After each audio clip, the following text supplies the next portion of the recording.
Good morning, everybody. Happy Monday. We have an amazing show for everybody today. What do we have, Crystal? Indeed we do. Lots of big stories breaking for you this morning. First of all, Finland and Sweden inching even closer to joining NATO. We will tell you what obstacles remain, what the potential fallout will be, and our thoughts on all of that. Also, Elon Musk sort of signaling maybe he's not 100% going forward with the Twitter deal. And could be a bargain. Anyway, we'll tell you about what's going on there.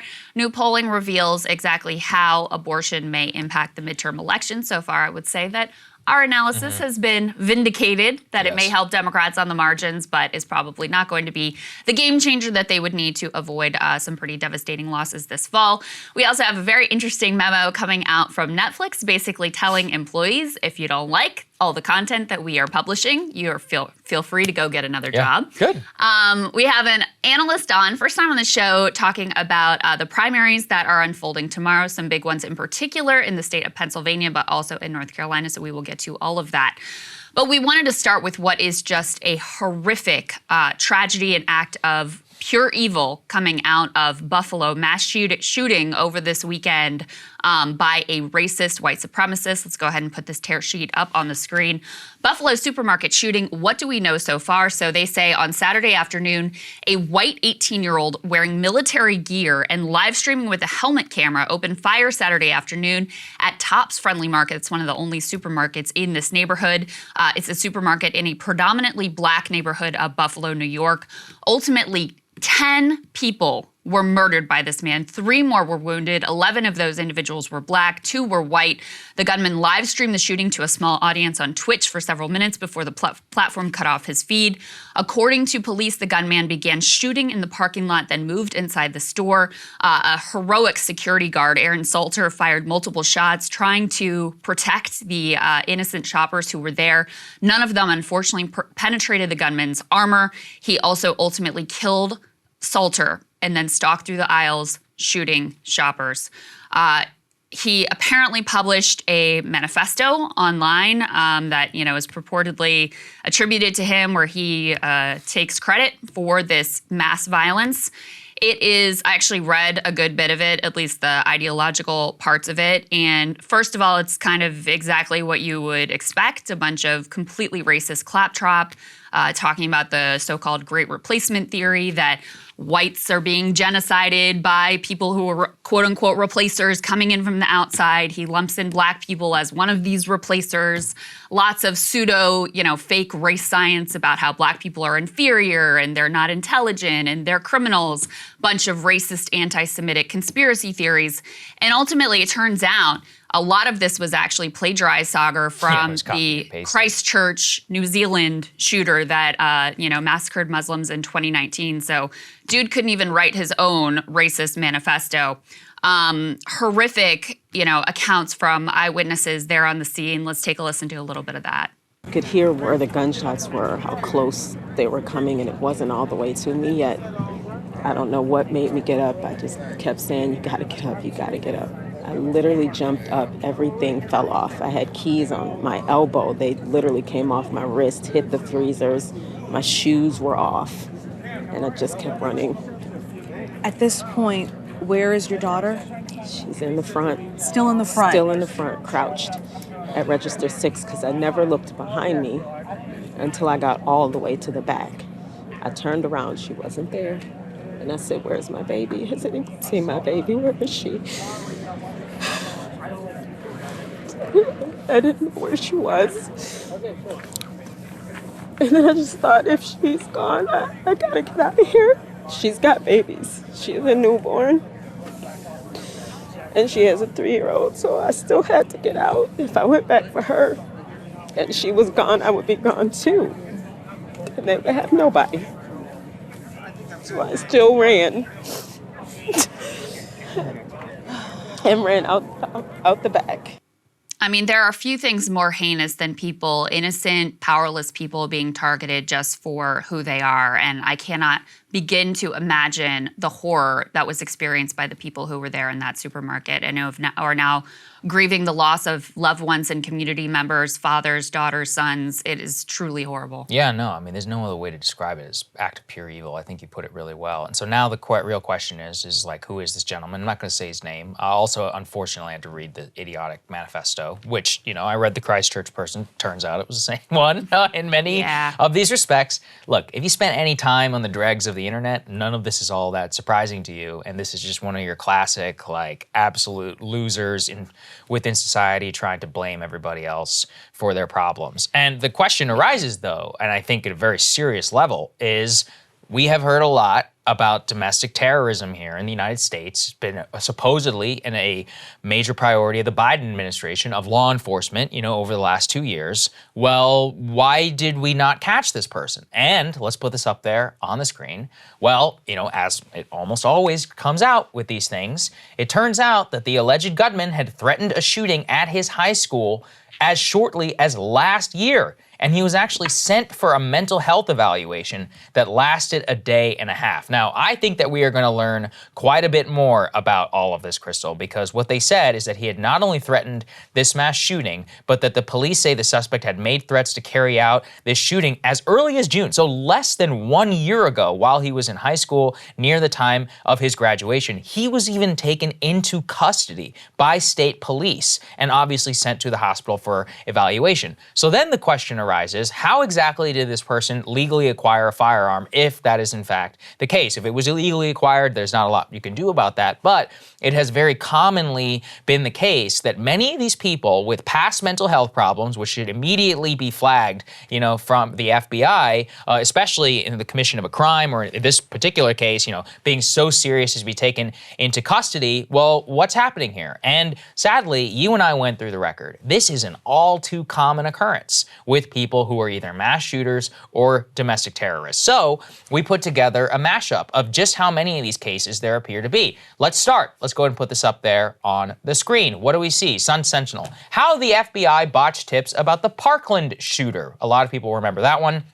Dominated our politics very much in the same way that this one may. Well, one of the most undercovered aspects of that, not only the failure of Broward County Sheriff's Department, but the FBI had a very clear tip about the shooter in that case. Let's go to the next one that we have up there on the screen. FBI had closely scrutinized the Orlando shooter before dropping that investigation. Omar Mateen, the guy who shot up the Pulse gay nightclub in Orlando, Florida in 2016. Let's go to the next one. That we have here. The FBI had a breakdown in its background check system, which allowed Dylan Roof to buy a gun. He, of course, was the white supremacist who went and shot up the Charleston church. Let's go to the next one that we have up there, which is that, and actually didn't even remember, you're the one who flagged this, Sung Hyu Cho, who was the Virginia Tech shooter based on mental health law, should never have been able to acquire a firearm, and yet was legally able to acquire multiple firearms, which he used at that time to commit one of the most deadly mass shootings in American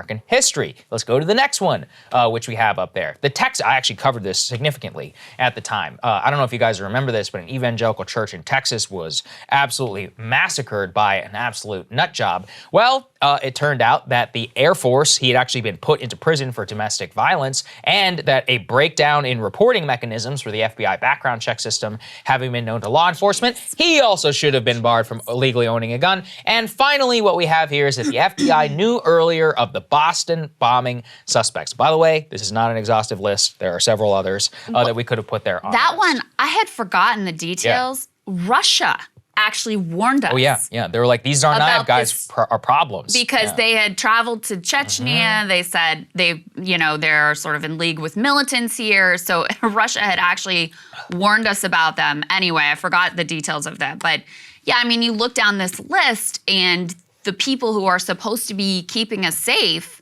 when it really counts, they seem to have dropped the ball over and over again, either directly at the law enforcement level or at the level of the background system, checks that are supposed to be in place. They interviewed the guy who, apparently sold this murderer his weapon. And he at least claims he did the background check. Nothing came up. Every time. So, you know, I mean, and I don't think this man, you know, he seemed like he was telling the truth.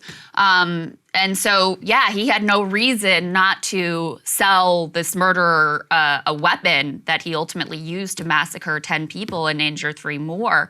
And this comes on the heels of, you know, just a year ago, him threatening a mass shooting at his high school. Like, this is completely insane. I know. And this is something, again, which, and look, this is where I have to go after some of the Republicans. You know, to his own credit, John Cornyn, after the evangelical church shooting, tried to pass the Fix Nix Act, which is the background check system, which would have allowed, well, it actually, I mean, it's not funny, but it turned out that the U.S. military had not been reporting any of the domestic violence crimes that they were throwing people into jail for, meaning that literally, you know, millions of people could be acquiring firearms despite the fact that they're not supposed to. So if it was adjudicated in the military justice even system. though the FBI system says that if you're prosecuted for a crime that qualifies under being barred from acquiring a firearm, they had not just been reporting it basically to the national, I forget what it stands for, but the background check system. But there was all kinds of breakdowns in the background check system. This is something Cornyn pushed at the time, the Fix Nix Act. I don't believe that it ever passed. Look, I mean, at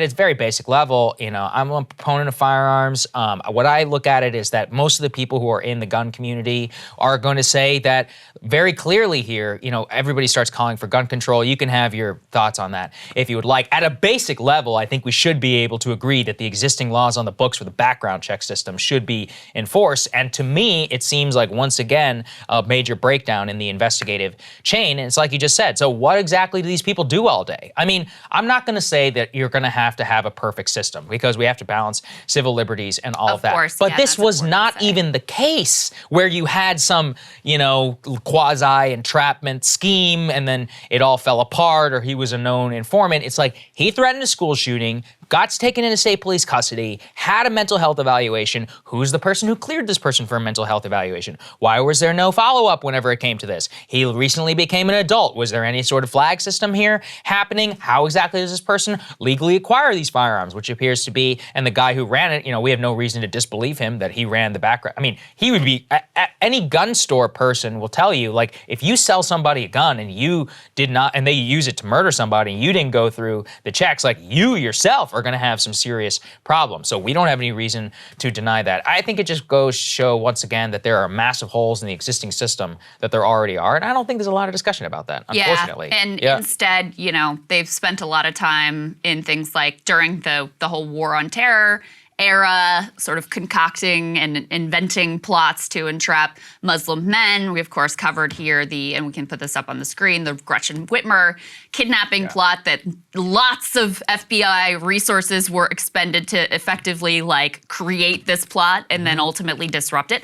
And there's a reason why these types of concocted plots are ultimately what they spend resources on, because there's a lot of political benefit to having the big press conference and, you know, disrupting this scary plot, whereas the blocking and tackling of following up on these tips and making sure the background check system is working properly is a lot less sexy, and there are a lot fewer sort of political careers that are made out of that type of law enforcement work ultimately.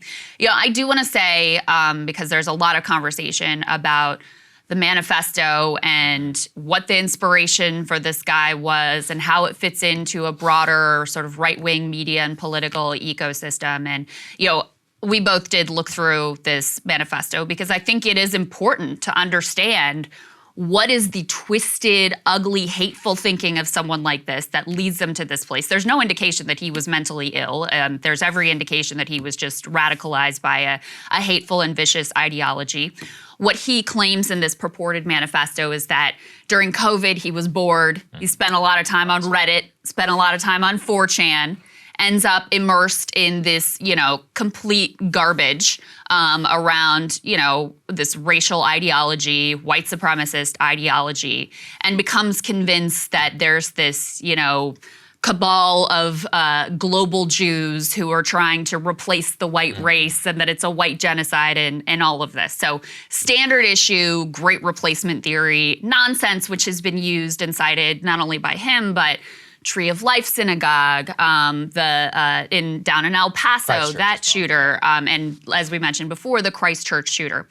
Now, there's been a lot of conversation about Republican politicians and Tucker Carlson in particular, who have given sort of a wink and a nod to this type of rhetoric. Tucker has talked specifically about the theory they usually offer is that Democrats are trying to legalize undocumented immigrants and bring in more immigrants, bring in more refugees to try to gain an electoral advantage and replace classic Americans, or they'll use some sort of like whitewashed language like that ultimately. And what I just want to say is I don't think it's fair to draw a direct line between, what one killer does and political rhetoric used by anyone. I don't think it'd be fair to do that to the left. I don't think it's fair to do it here. I do think it's totally fair to inquire, as we do routinely on this show, what type of rhetoric is good and healthy for society and places blame in the correct places, and what type of rhetoric divides us and convinces us that ordinary, powerless people are the real enemy. And I don't think that there's any doubt that there has been, routine sort of scapegoating rhetoric from Tucker, from politicians on the right. And whether or not that was any sort of fuel for this individual, there's actually no evidence that he took any direct inspiration from Tucker or from any of the individuals that are being cited right now.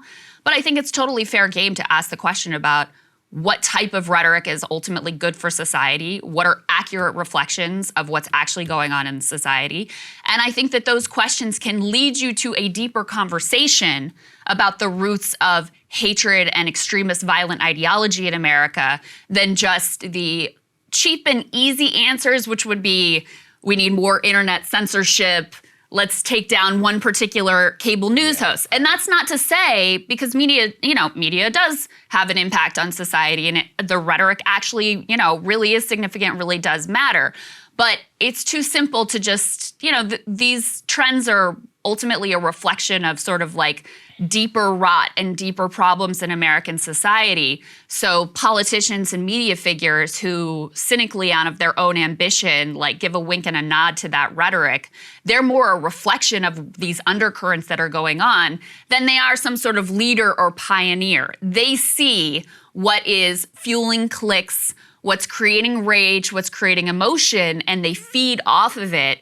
I think the deeper question that we need to ask ourselves is where that animus ultimately comes from, which is, something that I'm going to be thinking a lot about and continuing to try to explore. Well, I'm glad that you said that, because I think that there's a really disgusting parade on right now, which is all like, oh, this is all the fault of people who might be concerned about mass immigration. It's like, look, I look at this as a much more derivative of a sociological problem, and I think I and many of the people who would watch the show can see this in the broader context of what are some of the major stories that we've covered in the last week. Opioid debts up 15%, alcohol use up 40%, mass loneliness, friendship crisis. You have COVID, which caused massive social isolation. And I'm not saying that's a justification, but one of the things that you learn in social science is that when you have an overall trend, the major outliers that are a result of that trend are going to be really nasty. Like, when you have millions of people using these types of drugs and fentanyl and heroin, then you're obviously going to have the tail end of that, more people are going to be able to die. Same with social isolation. Same whenever it comes to loneliness and the lack of friendship. And also with COVID. I mean, he even literally blames lockdowns here for the reason. Now, look, we should not take this person at his word. It's obviously, and one of the things that we learned in the Christchurch shooting is that there were intentional trollish things that were listed within the manifesto in order to try and spark a backlash. Signs of that here. Exactly. As well. So trying to blame like eco-terrorism. Anyway, my point is don't take it literally, take it seriously. So the serious thing that we should take here is that this person murdered nearly a dozen people in cold blood and live streamed the thing and apparently had zero remorse for this entire killing. What happened here? What is this a result of? Like you said, is it tied to broader political movements and to broader political rhetoric? Yeah, I think so. But is it also, as you said, the politicians, are they downstream of the culture, or do they shape it? And what I would say is that I think a lot of it is a downstream of major sociological dents in our actual civic life, which I don't think a lot of people want to fix. And I think the current, backlash against this, if you want, I saw a Rolling Stone article, for example, which said that the shooter he wasn't a lone wolf. He was a mainstream Republican. It's like, okay, so you think that the 70-something million people who voted for Donald Trump all agree with murdering black people in a grocery store. Good luck with that, because you're actually going to make those people even more radical. And what does that justify on the other side? Exactly. I abhor scapegoating rhetoric, period. Innocent, powerless people in this country, be they immigrants, refugees, Trump supporters, whoever they are, they're not the problem. And so I think you can look at Tucker's rhetoric about replacement and, the way that he engages routinely in the scapegoating rhetoric. And I think you can call that out and abhor it in and of itself and say that it is bad and it's divisive and it misplaces the blame in society and leads to an ugly division. Can you draw a direct line between this mass murderer or the Tree of Life mass murderer or the El Paso mass murderer and that rhetoric? I don't think it's fair to draw a direct line. Do I think it's fair to abhor that rhetoric and say this is ugly, that you shouldn't be giving a wink and a nod to this stuff? Yeah, I think it's perfectly legitimate to say that ultimately. And the other thing that I would say is just like, this idea that Latinos coming in across the border are just gonna automatically be Democrats is clearly false. It sits very uncomfortably with the fact that Republicans are actually gaining a lot of ground with Latino voters. So maybe just try to appeal to voters, even as demographics continue to change, which, unfortunately, as someone who's on the left, I think Republicans have been succeeding in against their best efforts. So anyway, I do think it's complex, but the other conversation that's already starting is this is another reason why we need more internet censorship. Oh, yeah. And that's the other one that, not only is that a cheap and easy answer, but it ultimately is ultimately going to be counterproductive. What you want to just push people further and further into the shadows, into the corners. You want to make their ideology even more sort of sexy and rebellious. No. I was even irritated that it was hard to find this manifesto to read. Right. And I don't agree with that because, again, I think it was important for both of us to be able to actually read it, not just how the news media was characterizing it, but be able to judge it for ourselves and see what he's saying. And again, you should, these are the words of a killer and one of the most evil, who perpetrated an absolutely evil act. So you have to take it for what it is. But I think it's more important to dig into these things and try to understand the roots of this and how you could come to such a vicious and ugly place as he ultimately did. Yeah, actually, I had a lot of frustration with this during the terrorism times. I used to read Al-Qaeda's Inspired magazine. I would read ISIS propaganda. I would read especially this stuff. I was really fascinated. I'm like, what is it with these Western Muslims in Europe? I'm like, how are they getting all these people to go over there? So I read it. I just read the forums, the magazine, the reporters of oh, brothers, this is what it's like in the caliphate. And, it actually helped me really understand. I'm like, wow, this is part of a much broader problem in terms of displacement and culture. And like I was just talking about in terms of the tail end effect of when you're going to have, millions of people who are kind of quasi-rejected by the dominant culture, that's going to have some extreme effects on the worst side. And you see exactly how Al-Qaeda and ISIS and all that was exploiting that. I thought it was very important. Like I said, unfortunately, I watched a New Zealand Christchurch video. Again, I wanted to force myself because I'm like, okay, what is actually happening? I mean, this is sickening. But it's important, I think, in order to engage with this stuff. I watched a lot of ISIS stuff as well when I was covering it. And yeah, look, I'll point to the same thing. But I would also say, look, you want to go down the road of saying that it's a legitimate point of view in this country to say that there are problems with mass immigration and that we should have controls on that. And I don't think there's anything wrong with that. I think there's, and this is where it's, where it becomes tricky because I think every single society is going to have some debate about what their immigration system especially looks in the like. West. Yeah. What are the limits? How do you determine it? I mean, these are totally reasonable grounds for policy debates, and we can come to different conclusions. Obviously, when you go down the path of making this argument that people are being brought in to replace other people and you make it this existential threat, and again, you're using this to scapegoat immigrants like they're the source of your problems, that's when you end up, in an ugly place. So that's how I view all of this. One other thing that I think is interesting, and I also think it's important to note, like, none of what we're saying here about the underlying factors denies any like blame and culpability of this clearly evil, horrific individual who was radicalized by an extremist and violent ideology. So I just want to make that completely clear.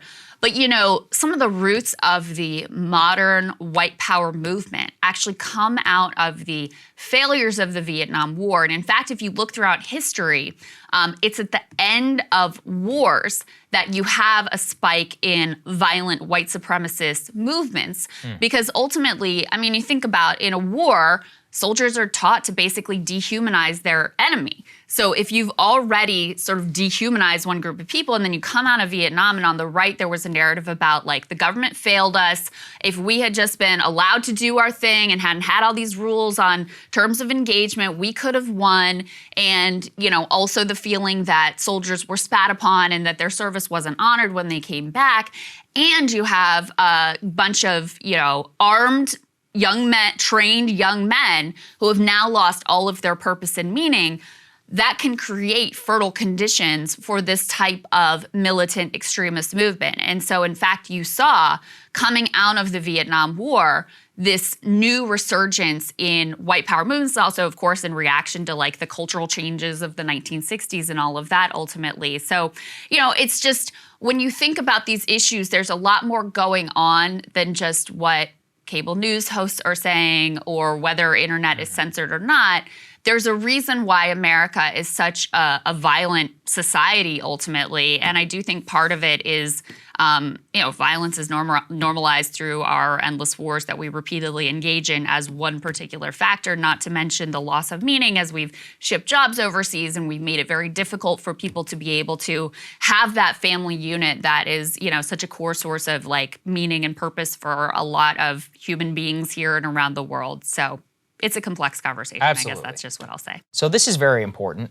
Both Finland and Sweden moving much closer towards NATO membership. Sweden's ruling party, which is the Social Democratic Party, is paving the way for the Scandinavian country to submit a joint bid with Finland to join NATO. This is actually very important because Sweden in particular has 200-year history of military non-alignment on the European continent, which goes back almost, as far as Switzerland in terms of its reputation as a neutral country. And for a long time, they kind of pursued a strategy of strategic autonomy, specifically because they were caught between their cultural ties and business relationships with the West, but also their obviously geographical proximity towards Russia and their view as a place within a semi-traditional Russian sphere of influence, although obviously all these things have changed hands many, many times over the years. But you can't deny geographical approximation. Same, obviously, with Finland. Let's put this up there on the screen, which is that Finland is also set to apply to NATO, like I said, with that joint application. And Finland also, frankly, maybe the more provocative, I think, of the two, given the fact that Finland and Russia had actually fought a war before, back in the 1940s. This is somewhere where there's long been kind of a cat and a mouse game between the two.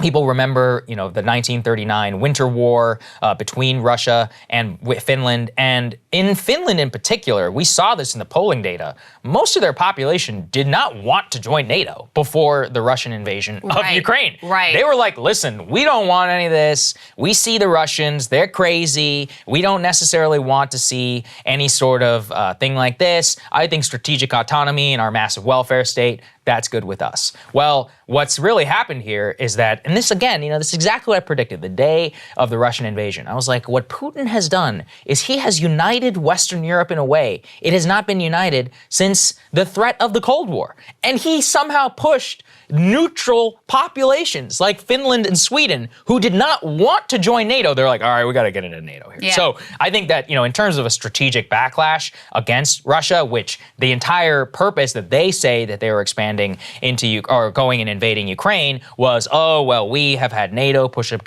against our border, which is true. This is something where it's becoming a Western client state. We have to go in and have a military operation to prevent this. Well, now you've invited these own democratic populations in order to try and join NATO. Now, that's one side of the conversation. I think the other side of the conversation that we should also focus on is we also have a choice. There are 37 member countries in NATO. Do we want to extend the United States nuclear umbrella to Finland and Sweden? And this is going to be probably the most controversial part of this, and I know there are a lot of people going to be upset by this, but I think we should have a very serious discussion as to whether the U.S. nuclear umbrella should be extended to Helsinki and Stockholm. We should really have a conversation around this.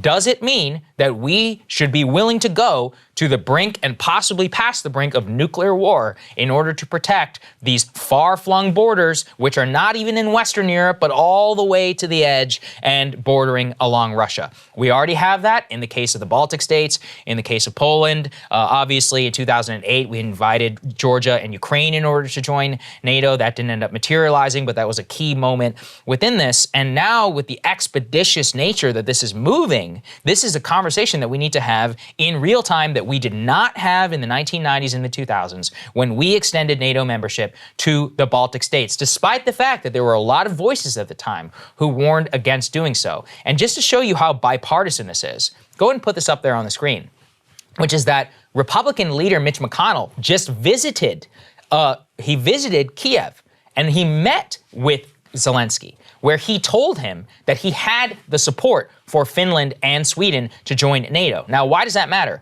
NATO is a treaty, which means that you need 2/3 of the US Senate in order to ratify the new NATO treaty to allow these new countries into NATO. Now, obviously, I think a lot of the Democrats are basically on record as saying they might do so, but a lot of the Republicans, it has a relatively open question. There are people like Rand Paul and others, and we'll get to this in a bit, who had objected to the Ukraine bill, but he's saying that the majority of his caucus supports this, makes this a de facto conclusion that this is absolutely going to happen.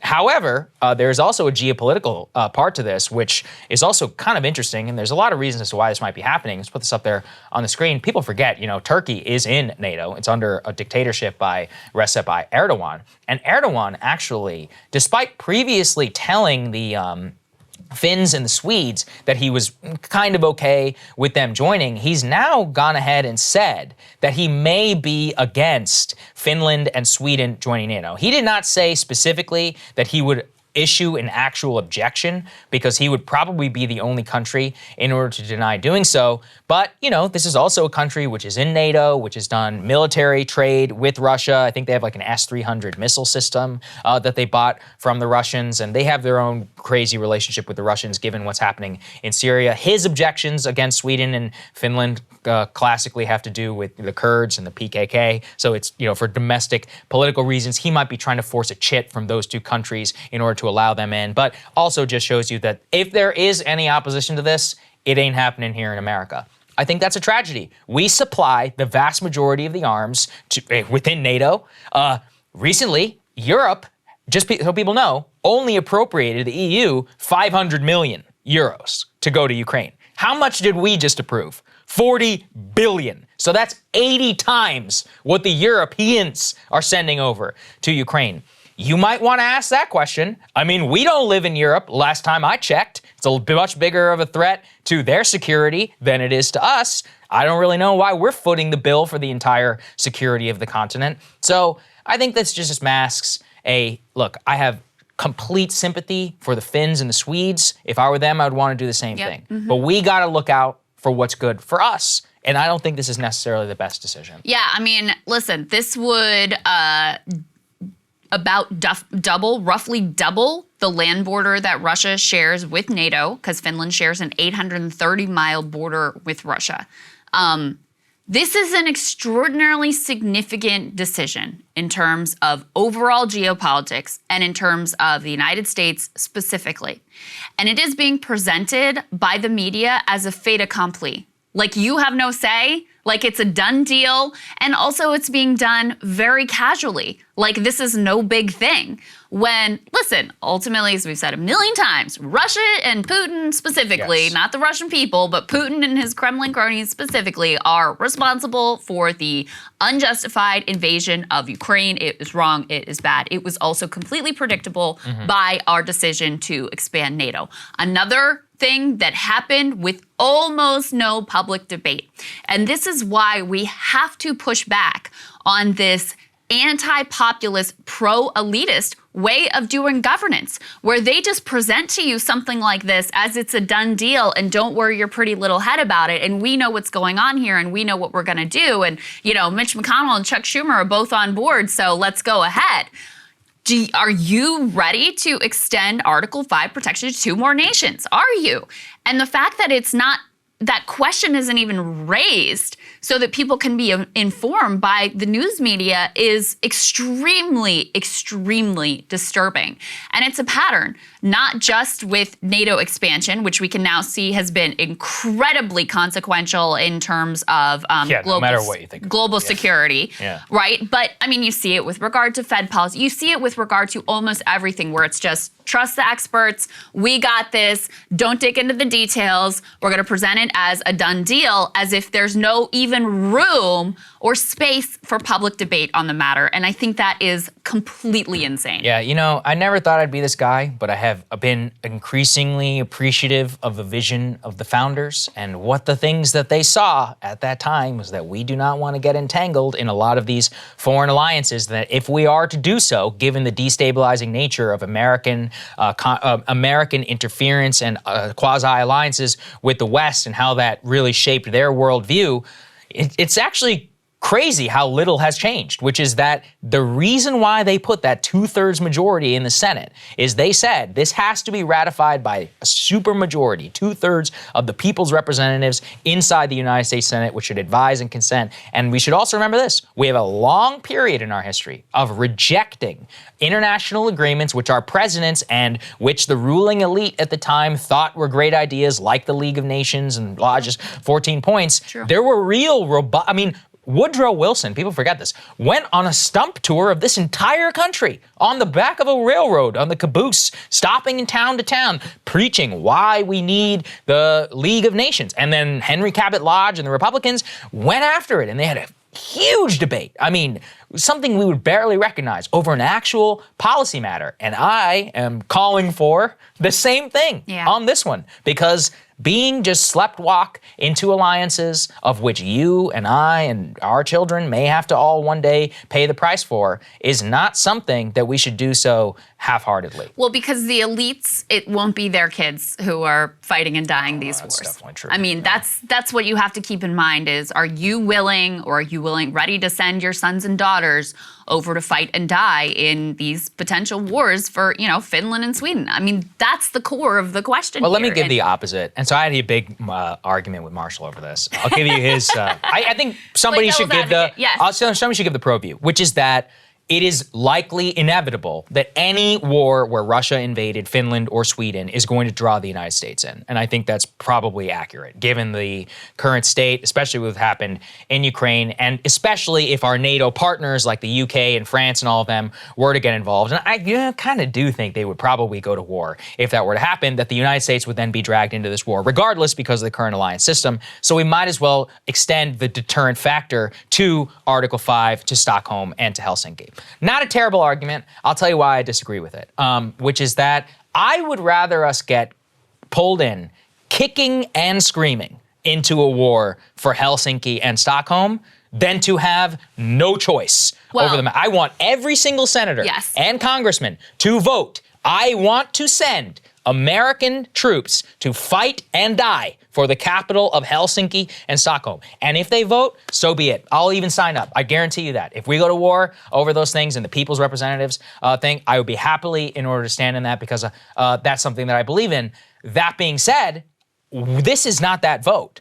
And this vote does not carry the consequence that it should, of the height of there are Russian missiles raining down on Helsinki. Now, you can argue then that it's America's job in order to defend those two capitals, and I accept that. I think that's a fine, legitimate point of view, but I would much rather every single people's representative vote to send us all to fight and to die over there than to just have it just get backdoored Article 5. There's two things there. Number one is the point you're making, which I think is really important, which it's very different a vote that's in the abstract, we come to their defense, okay, yeah, sure. Right. Versus, no, right now, are you willing to go and fight and die? I think those are two very different questions that land very differently with the American people, so agree with you on that point.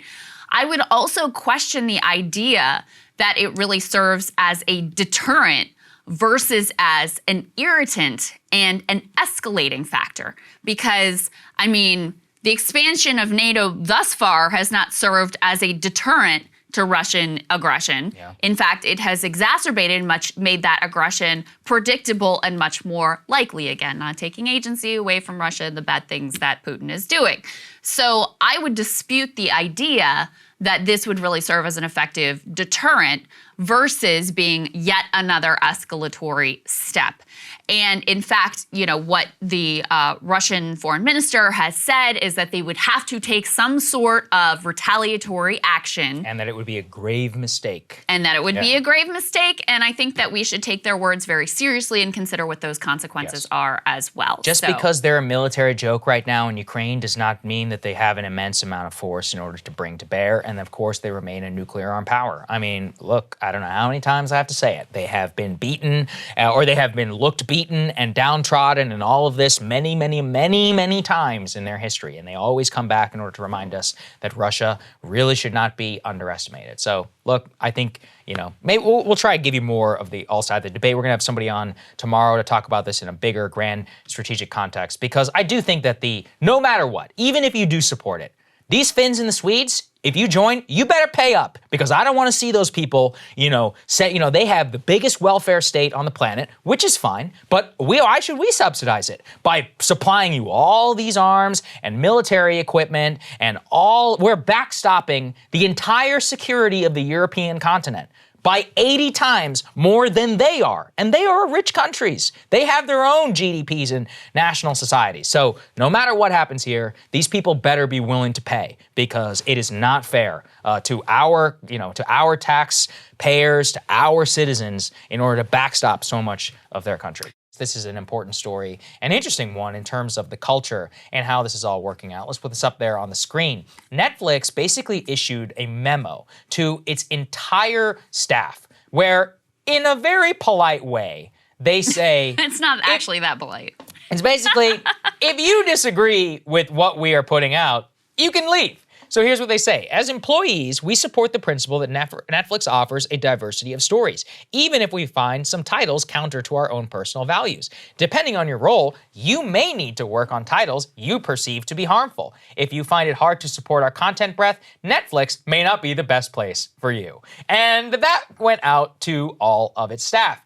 Also, with the basic acknowledgement that a lot of the people who led these internal revolts around the Dave Chappelle special have already been fired. And I think it's actually an important demarcation line in some of these culture war fights, which is that at the end of the day, the vast majority of the people who work at these companies do not care either way. Are they liberal? Yeah, probably. Did they really object to the Dave Chappelle? Maybe. But did they perceive it as personally harmful to their ability in order to conduct their jobs? No. This actually happened at Disney when this whole Florida speaking out against this, which has led to a massive decline in their popularity. You know, right now they only have 53% approval, which is nuts considering it's probably one of the most beloved brands in modern American history. Then you also look at Apple, which forced out my friend Antonio Garcia Martinez based upon some things that he wrote in his book a decade ago, of which Apple was aware of. It had a tiny, small percentage of Apple staffers who, called him a misogynist. They fired him. And now they fired all the people who went and organized that petition. And like I said, it's always been a tiny little percentage of these companies which have held them majority hostage. And I think a lot of people, I think maybe also this has to do with the declining stock price. I'm curious for your view, which is they don't have time to screw around with this stuff anymore. They can't indulge people's feelings. They're like, listen, we got to produce whatever we need to produce in order to up the stock. Yeah, because they're getting hammered. They're bleeding subscribers. They're canceling all these shows. Yeah. Meghan Markle show. Yeah, they're considering an ad-driven model instead of a subscription-driven model. Yeah, which does kind of suck. Yeah. I mean, listen, I support the sentiment. What I would say, my own personal ideological view is I believe in democracy in the workplace as well. And so I think to your point, if you had, workers with more of a say in the runnings of these companies, you would have a sort of internal process for handling these disputes and handling these grievances. And so it wouldn't have to come down as just like a fiat from on high from some like CEO dictator. And that really struck me when another part of the memo, the newsletter reminded laborers that the company does not intend to treat them like family members, but rather like lion-hearted sportsmen on an award-winning athletic dream team, one on which any player can easily be benched or booted. So basically just kind of typical like using corporate spin to say, we can fire you at any time for any reason, which unfortunately is the landscape in America. I think that's fair. And I totally, obviously, I'm on the side of workers' rights. I know. But I do think there is something to ending this family dynamic for a lot of people at these major tech companies. Well, this can be kind of abusive as well. Yeah, because they're like, you're our family. We eat dinner together. And by that, you better be at this office in order to have dinner at 8 o'clock. That can that can also be very manipulative because then it's like, and you see this in the, like the union busting rhetoric that they'll use. You'll have a manager come in and be like, oh, how could you do this to me? I thought we were like family, like how I treated you. They'll use this sort of like guilt and emotional manipulation to have you work ridiculous hours or do things that make no sense whatsoever. So yeah, in general, I just, I support workplace democracy and workers having to say in the workplaces. And to your point, I think if that happened, these very small fringe viewpoints could be heard, which they, fine for them to be heard, addressed and dealt with. And I think it would be more clear that actually the majority of workers don't feel the way that they do, but there should be a process for that. Yeah, I think that's right. Some dizzying comments here on Elon Musk in terms of breaking news this morning. Here's what we can report, which is that Elon says that he will only proceed with his $44 billion takeover of Twitter if Twitter can prove that less than 5% of its users are bots. So we explained a little bit of this yesterday, and let's put this up there on the screen. There was a big spat between Elon and Parag Agarwal. Parag put out a multi-post thread about determining spam, bots, and explaining his own proprietary methodology to determine that 5% or so of the people on Twitter are actually bots. Now, Elon replied to this with a literal poop emoji in terms of shit posting, and replied to this, which I think is the crux of the matter. So, how do advertisers know what they're getting for their money? This is fundamental to the financial health of Twitter. Now, here's why it matters. Elon has very high revenue targets that he has to hit per promised things to his investors, who have now promised him tens of billions of dollars in his potential takeover of the company.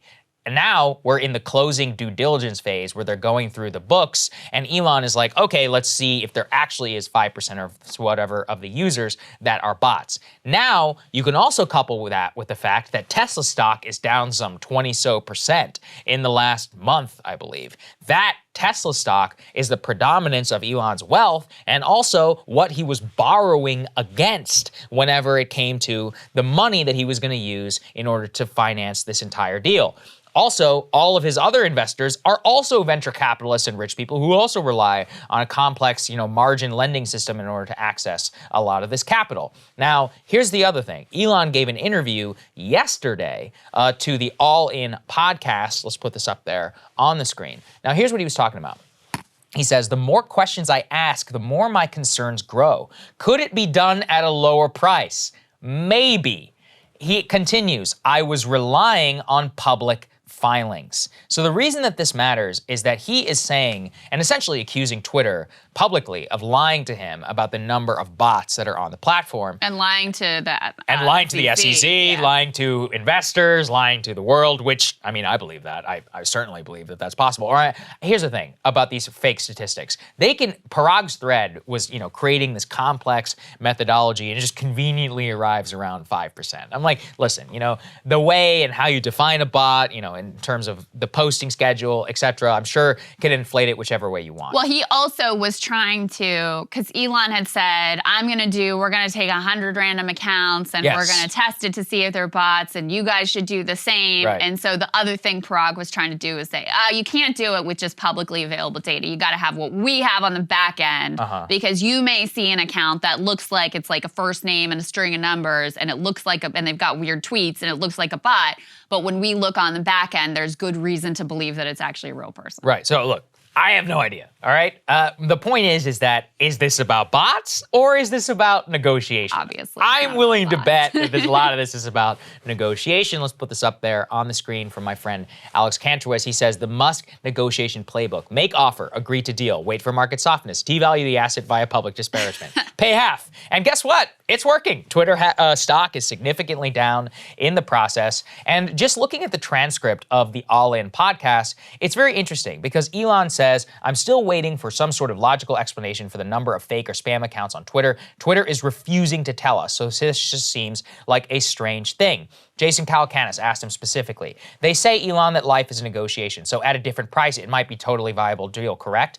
Elon, it is not out of the question, but the more questions I ask, the more my concerns are growing. At the end of the day, it has to be fixable within a reasonable time frame without revenues collapsing along the way and all of that stuff. I really need to see how these things are being calculated. It can't be some deep mystery that is more complex than the human soul. I think we can apply the scientific method and try to figure out what's really going on. So I think that in the context of the market crash, it makes a hell of a lot of sense in order to use whatever leverage that you can in order to close this deal at a much lower price. Elon not only has less capital available to him compared to how much he was worth just a month ago, but Twitter stock is also down significantly as well. And here's the other thing. What are these people gonna do? Now, I said yesterday about the breakup fee. There's some interesting analysis. Stoller actually sent me a message this morning, which is that the Musk it's not his only problem. He actually has to pay that only if the financing falls through or if regulators block the deal. But if he voluntarily walks away, he is actually theoretically on the hook for all $44 billion and can be sued in a Delaware chancery court. That was the same analysis given. Well, probably not though, if he can credibly argue that they were lied in their public filings that he, was basing his decision making on, right? Right. And here's the thing. Look, we're not lawyers. We have no idea. And I bet you can contest this case all the way to the bank for billions and billions of dollars on both sides in legal fees. Yeah. So my guess would be that this is some sort of negotiating contract. Ben Thompson also had a newsletter out this morning from Stratechery. He says the contract gives Twitter the right to force Elon to close the deal and to put up $27.5 billion of equity that he personally committed as long as his debt financing is available. So it does seem that Twitter has some leverage on their side. I would put this in the terms of the Musk playbook in terms of publicly leveraging his immense popularity, brand, and megaphone in order to hammer the stock price and try and negotiate on the outside in order to bring the price down, maybe, by a couple $1 billion or maybe even more significantly than that, especially if he can prove some sort of lie in the SEC filings, which would then make them legally viable and bring that all the way down. All of this is really just a long way of saying that there's complicated stuff going on, and one thing to look past is this, that producer James found, let's put this up there on the screen, which is that a longtime Elon Musk backer says that the Twitter deal will close at a lower price. Guy has some impressive eyebrows. Exactly, yeah, he really does. So this is Tim Draper. He's an early investor in both Tesla and SpaceX, and he co-founded a venture capital firm that's actually sinking $100 million into the bid. Here's what he said when he was asked about whether the Twitter deal will close at a lower price. He says, I think so. I think he's going to get a better deal because he found out whatever 2/3 of users are bots or something. So this is somebody who is committing equity to the deal. We don't necessarily know how much he has, but at the very least is somebody who has his own money on the line, who's backing Elon's venture here, and all of this should be viewed within that context. I gotta say, this is probably the most exciting corporate takeover story that we've seen in since the 80s in terms of all of the jockeying that's going on publicly. It's very dramatic. I mean, I don't think it's right that you should be able to, and he's done this in the past, manipulate markets with his statements, especially intentionally. I mean, this is what he's been accused of and actually had a consent decree with the SEC about before. So it is a pattern of behavior that I think is sort of gross. I mean, he did this even with the initial announcement where we learned that he was a 5% stakeholder or whatever it was. Yeah, and he didn't file that disclosure with the SEC and was able to profit off of that delay and failure to file in time with his public comments, again, benefiting him.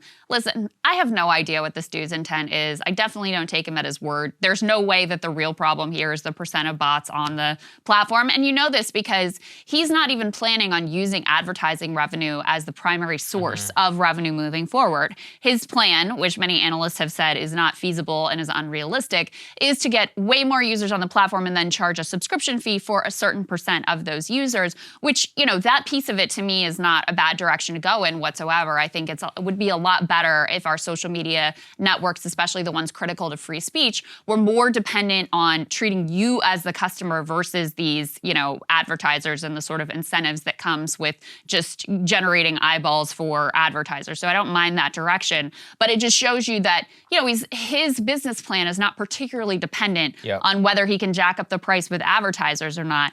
So ultimately, this is either a head fake to, you know, push a better negotiating position, try to get a better deal now that Twitter's stock is way down and now that his net value is way less. Or it could be also, ultimately, if he can prove that they have way more bots on the network than they were claiming, it could be an excuse to totally walk away from the thing and say, you know what, this is not feasible ultimately. Yeah. I really have no idea. I have no idea either. I do think that Twitter might be lying here, though. I mean, just in terms, okay, when I say lying, misrepresenting. Yeah, I mean, think that their methodology just seems I don't so doubt that fake at all, to me. but I also don't think that's the real Oh, answer. I don't think it's a real answer either. I'm also not going to shed a tear for any of these investors on either side of the other. So anyway, No, absolutely not. We'll keep you guys updated. We spoke about that landmark UFO hearing, and joining us now, UFO expert, journalist in his own right, is Jeremy Corbell. He's also a great documentarian and a friend. Jeremy, welcome back to the show. It's good to see you, my friend. Really good to see you, Sagar. Okay, Jeremy, so you have been through the new footage from the UFO hearing. Now let's dissect everything that we have. First, describe to us exactly what we learned that is new from the hearing so far. Right. Okay. So everybody needs to understand that this is just the beginning. This is a benchmark. This is a moment in history that we haven't had in over 50 years. They brought two people forward, top brass of our military. And to be honest with you, they've jumped into this recently too. Now they are in a position to know. But remember, the UFO programs are often protected by special access program protection. This is why Senator Reid was trying to get SAP status for the true UFO program that was called AAWSAP, Advanced Aerospace Weapon Systems Applications Program. So they don't know everything, but they're going to go into a closed congressional briefing. Where they can talk about classified information. I do know, though, for sure, that this is just the start. There are other people that are going to be testifying on record. So what we saw some new footage of a UFO that shoots by a fighter plane. But the thing is one piece of evidence is nothing. They're just bringing the public up to date with what's going on. They had problems when they were trying to slow down and click it to show to people. It's really funny. They need a tech person. But ultimately, they asked good questions. They said, have we ever fired on a UFO? Do we have exploitation programs, using a different word? And of course, look, there were lies, obfuscation, and some things they just don't know. But that's what we expected. But the big thing here, and Representative Carson talked about this, was that, and he pushed the witnesses. The idea is to reduce stigma. So people like me are unnecessary. The only reason they mentioned me in the hearing is because I'm getting footage from our military that should have gone up the chain of command without people having to leak it to me. So I hope they fix this broken chain so that we can really get to the bottom of this UFO mystery. I think that's the most important takeaway from me as well, which is just really making the normalization in the military culture in order for it to bubble up so that we don't have to keep seeing leaked audio. I talked to a guy, here's what he said, whispers and all of this. I hear probably a fraction of it, but still hear some of it from people as well. Jeremy, talk to us about those lies and obfuscations, because this is important.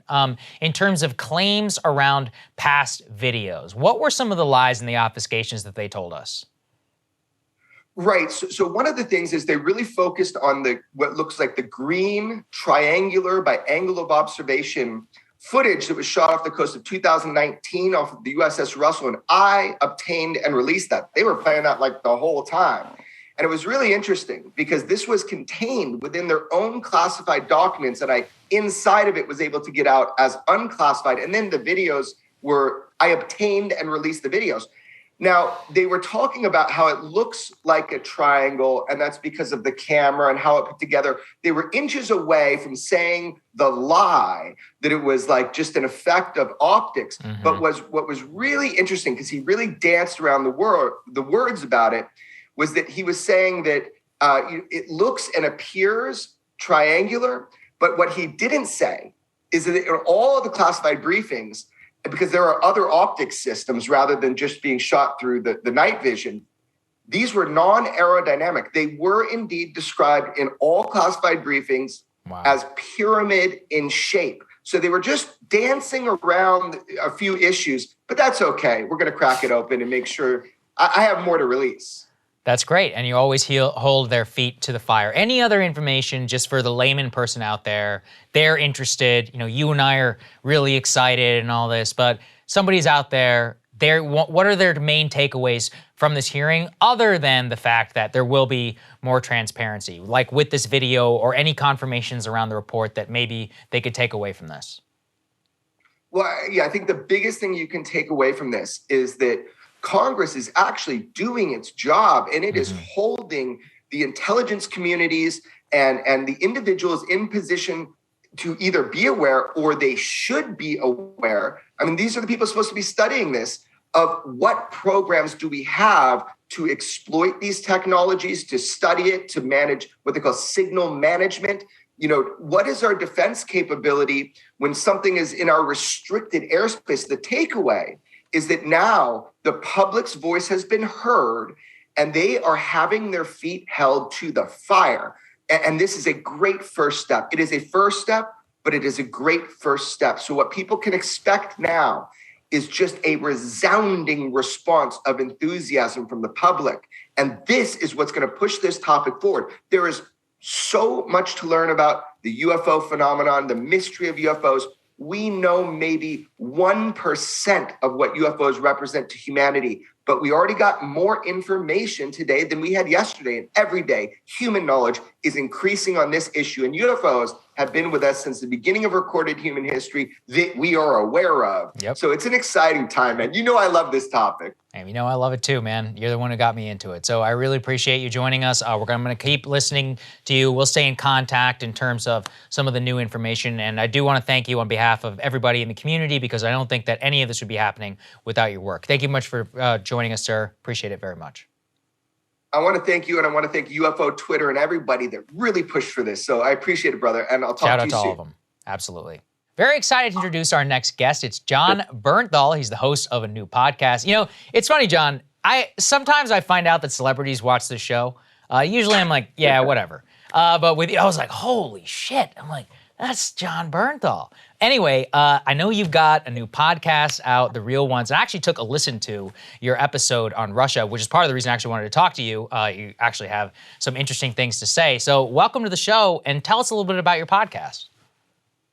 Thanks so much, man. I am. I'm an enormous fan, and I'm so deeply appreciative of what you guys are doing. And I think in an age right now where it's just so hard to get sort of unfiltered and real and honest and just sort of fair information delivered by folks that really, I really feel like I trust you guys, and I love getting my news from you guys. I love your opinions and the discourse that you have on the show. So I'm really grateful.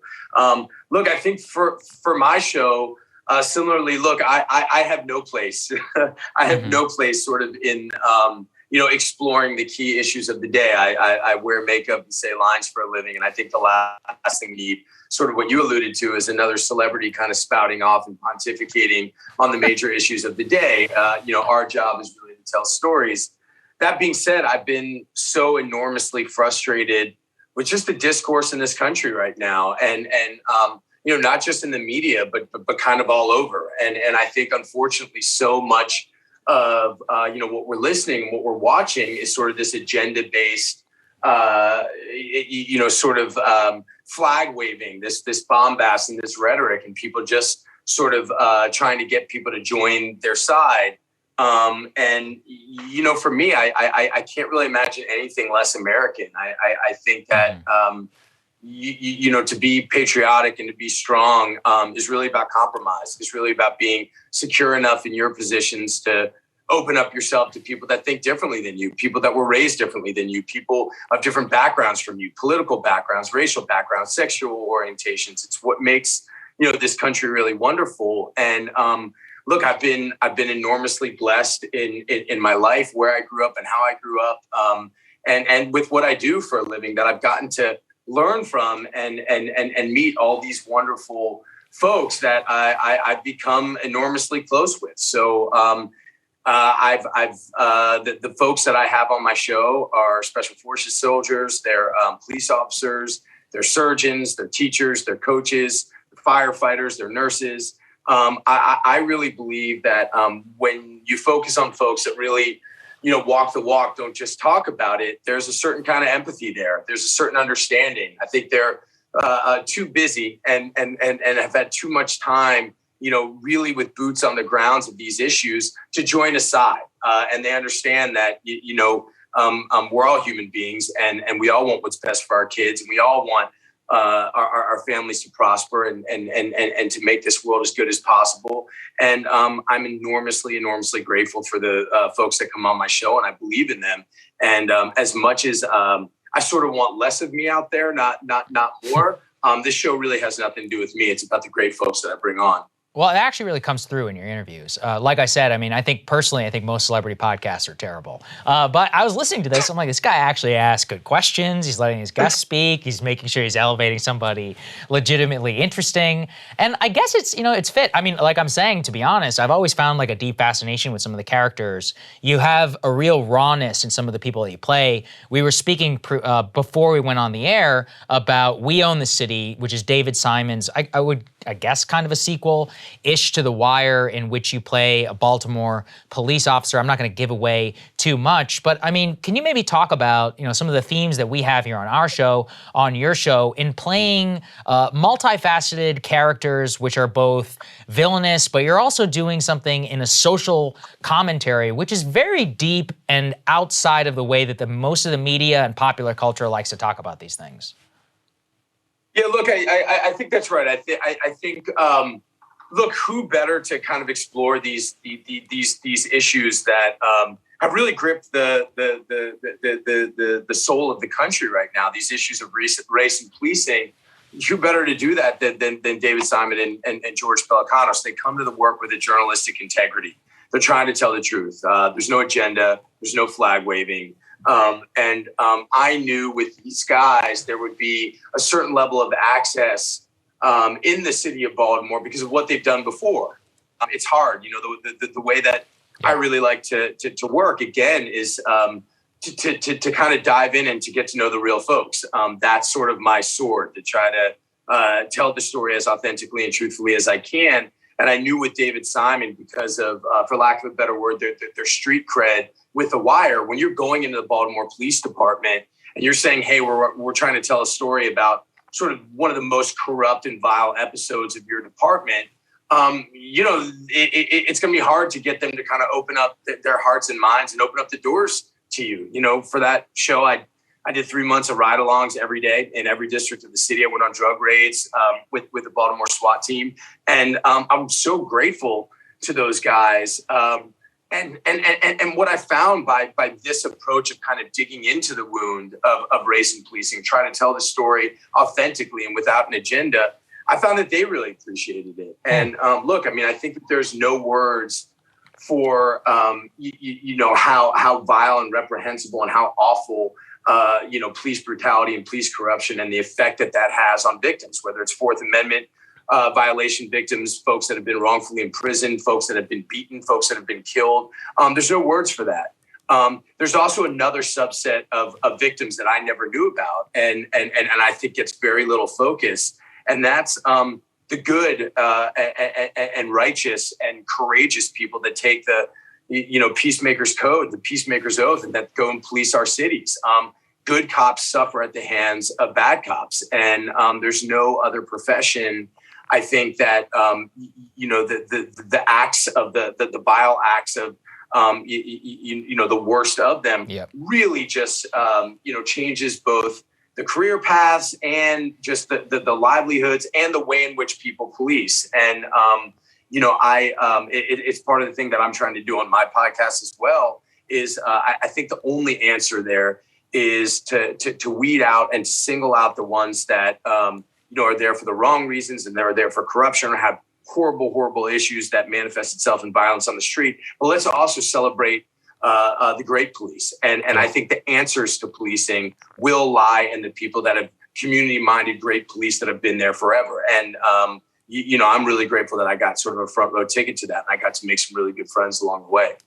That's great, man. I mean, it really comes through in your acting, in your show, and I really think you're really having a renaissance these days. And I can attest to the audience, he is one of the real ones. He's one of the good ones, not one of the ones we make fun of often on the show. So, Jon, thank you very much for joining us. I really appreciated both your podcast and talking to you, getting to get to know you a little bit more, and I look forward to a lot more of your work. So, thank you. Good morning, everybody. Happy Thursday. We have an amazing show for everybody today. What do we have, Crystal? Indeed, we do. We have many, many very interesting election results to dig through, both on the Republican side and on the Democratic side. On both sides, there are races that still are not called, that are going to recount. We will bring you all of that. Also, Madison Cawthorn is part of that. He did lose his seat. We'll tell you. He's out. It was ultimately pretty close, but he did lose. We'll tell you about all of that. Also, the Ministry of Truth board. It's folding. Yeah, that didn't take long. The Biden administration, I guess to their credit, was like, let's just press pause on this one. Yeah. But in some ways, the real story here is the way that the media, read Taylor Lorenz, is covering this, which I have to tell you, the article that she wrote about this is literally one of the worst journalistic products I have ever read in my entire life. It is psycho. Truly insane. So break that down for you. Also, Biden administration making some big moves with regards to baby formula. He is now, at last, invoking the Defense Production Act. They also have a plan to fly in baby formula from Europe. Obviously, those shortages have been devastating for moms and babies and families. Just a terrible thing that people have been going through. So we will bring you those details. We also are excited to bring geopolitical strategist Peter Zeihan onto the show. He can talk Ukraine and Russia. He can talk China. He can talk the world going forward. He's got a new book out called The End of the World is Just the Beginning, which is not exactly a hopeful read, but maybe an important one nonetheless. But we wanted to start this morning with the big primary results. And Sagar, let's go ahead and start with the Republican side of things. Yeah, we were hoping that we would be able to give you full results, but unfortunately, the count continues in Pennsylvania. Let's put this up there on the screen. David McCormick and Mehmet Oz continue to be locked in the race for the GOP Senate nomination. Now, in terms of where the things stand literally right now, honestly, it is almost certainly going to a recount because it is within the 0.5 percentage. Now, the McCormick team and the Oz team are both saying that they have this thing in the bag. Dr. Oz appeared on Sean Hannity. He said that he's almost certain that he's going to pull it out. But, the top strategist who works for actually works for David McCormick just came out this morning, and here's what he had to say. At the end of last night, Dave was down 2,700 votes. Today, out of the 10K of the 33 absentee ballots that were counted, we continue to average a plus 10% victory. We have closed the gap by 1,500 votes. Dave is now only down by 1,200 votes with an estimated 20,000 GOP absentee ballots left to count. Dave is almost certainly going to win. That guy works for Dave McCormick. Yeah, so that's their here's spin. the thing. That's a spin on both of them. At the same time, in terms of the outstanding ballots, we don't actually know where a lot of those outstanding ballots come from. Jeff Rowe is not wrong that the outstanding ballots have been going plus 10, but the late arriving absentee ballots, which are most of these, seem to be ones which break a little bit better for Dr. Oz. I think that the actual result of this is you are not going to know who won this race for like a week because it's so within the margin of error. I'm talking about, Dr. Oz is 31.3%. David McCormick is 31.1%. This is one where recount theoretically actually could change the results. And, there's going to be all kinds of legal battles. Both these guys have a ton of money in the bank. So we are just simply not going to know what happened in this race, Crystal. Yeah, so right now the differential is about 1,200 ballots that Oz is up on McCormick. And watched Steve Kornacki's analysis this morning. And the dude is a savant when it comes to all of these election ballot counting stuff. And so basically what he said is there is some outstanding election day vote, both in one of McCormick's strongholds over in Allegheny County, Pittsburgh area, and in one of Oz's strongholds over towards Philadelphia. So that sort of seems like it will more or less cancel itself out. The big question is, according to Kornacki, there's probably about 15,000 absentee mail-in ballots left to count. And that's the real question mark, because what Kornacki was saying was that those have been coming in more like 7% in favor of McCormick, not the 10% that his dude is saying. See, there we go. Yeah. Anyway, I mean, it really genuinely could go either way. Very likely that this thing comes down to a few hundred ballots. It is just that close. Yeah. So it really is pretty remarkable. It's also interesting that the Trump-backed candidates sort of consistently have done better on election day in-person voting versus the mail-in vote. So continues to be a holdover from, his whole mail-in balloting and fraud and all of that stuff. Yeah, that's also a fun one, which is that the McCormick and all these other guys who think that the election was stolen are like, well, when all the mail-in ballots are counted, we're sure that we'll win. It's like, well, that's how Biden won Pennsylvania, morons. So but now we're good with mail-in ballots. Whatever. Okay. I'm not the first guy to make the point. I know it's a boomer lib one, but, it actually is pretty Sometimes they're correct. Sometimes the boomer libs have a point. Okay, let's go ahead and put this next one up on the screen. This is pretty funny. Trump is urging Dr. Oz to declare victory, speaking there as the neck and neck vote continues. And in terms of how exactly Trump candidates fared, I think this is a pretty important one. Let's go put the next one up there, guys. So here's where things stand right now. So J.D. Vance, obviously he won. By the way, J.D. Was actually asked yesterday. He thinks Dr. Oz is still going to pull it out. We'll see how that works out. Yeah, but he wants to just toe the Trump line too. I guess that's fair. So look, everybody's got an agenda. I'm just telling you, this is such a nail biter. We truly have no idea. Gilbert, he won at 29%. Herbster, 30%. He actually lost. Madison Cawthorn, he was the loss, and he was an incumbent. Hines, he won at 32%. Obviously, Dr. Oz, we don't yet know. McGeechan, he's down, who had only 25%. Sorry, 25%, and she actually lost. But then Mastriano, obviously, did win. So that we're going to cover fully in our next block. I do think it is. Put in that one. Yeah, I think the major takeaway from the Senate race is that Kathy Barnett, for all of the hype, didn't even come close to winning this thing, Crystal. So a lot of that really was driven by a single poll. A lot of it was cope. I also think that Kathy Barnett probably did cost Oz the nomination if he did lose, just because a lot of people who are MAGA couldn't really bring themselves to vote for Oz, and that McCormick is really slipping in as a result out of that. I'm not, no criticism. I'm just saying that's almost certainly how he kept that lane of the Pat Toomey pro-business type Republican. Well, it also was the case that in the final stretch, rather than them going hard on McCormick, they actually switched and trained their fire on Kathy Barnett because she seemed to have the momentum, was rising quickly in the polls. I mean, she still finished. She's finished in the 20, it was like 21% or something like that, which was still much higher than where she had been in the polls. So I don't think they were wrong that she was surging.